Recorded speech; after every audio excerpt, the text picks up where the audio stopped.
If you think positive, does that mean that you always get positive results? And if you think negative, does that mean that you always get negative results?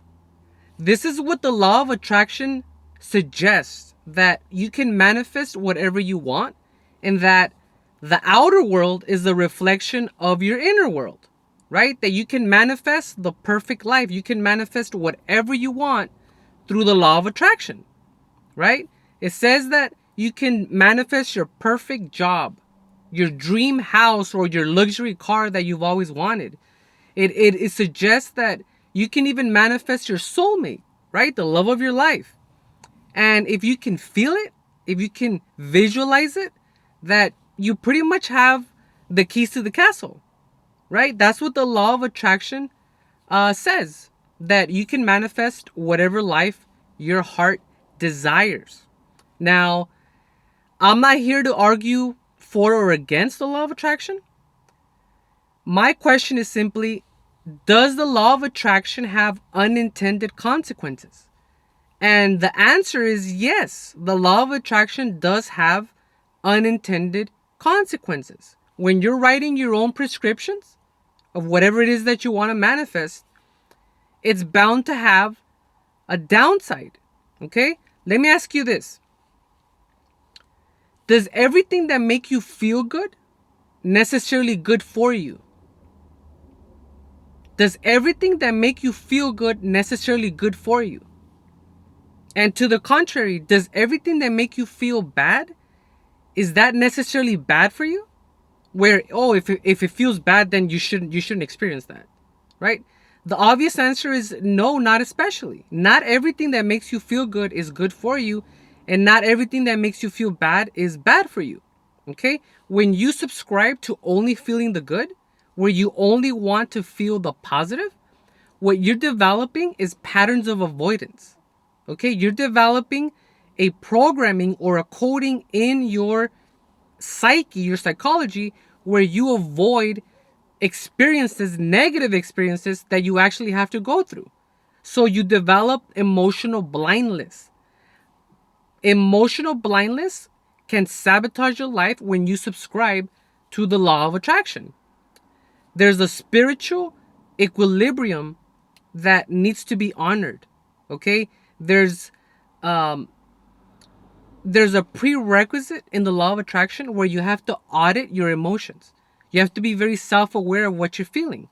And when you do this, you're planting the seed where, if done incorrectly, you can let that seed grow, that possibility of self-blame. Right? The possibility of self-blame is always there when you have the law of attraction, when you're auditing your emotions. Why is it there? It's there because the law of attraction says that in order to manifest something, you need to have a certain feeling. And if you don't manifest it, then it's your fault because you don't have that feeling. You're not you're not having positive thoughts or a positive abundance mindset, right? This is what the law of attraction tells you. Now, is it reasonable to think positive 24 hours a day, 7 days a week? Is that reasonable? Is that healthy to always think positive? Is that even possible? Right? And if you don't think this way, then whose fault is it? Whose fault is it that you're not thinking positive? The law of attraction says it's your fault, right? You're in complete control. So if you don't think positive, it's your fault, right? The possibility of self-blame is always there. And I mean blame, not accountability, right? You are accountable for your emotions, but accountability is a thin hair away from self-blame. This is what I mean by unintended consequences, that there's a potential for this philosophy of the law of attraction to be misused, right? There's a there's a possibility that when you subscribe to this way of thinking, that you destabilize the life polarities that you need in your life. You need the good and the bad, right? You can't just have this without that. When there is chaos, when there is disorder, when there's pressure points in your life, you need to experience those things. You can't just amputate this part of your reality, because the law of attraction says you shouldn't feel negative thoughts or you're not going to manifest what you want, right? These negative thoughts are markers. They're there for a reason. right? So having this mindset of law of attraction can possibly contaminate your emotional bank, right? Your emotional state of being can be hindered when you subscribe to this, right?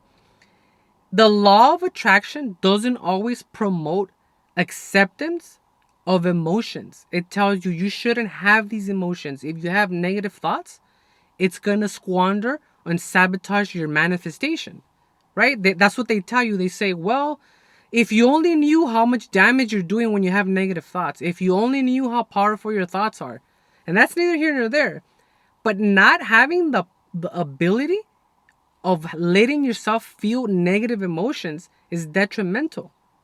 Okay? There's no spiritual dignity when you bury the truth.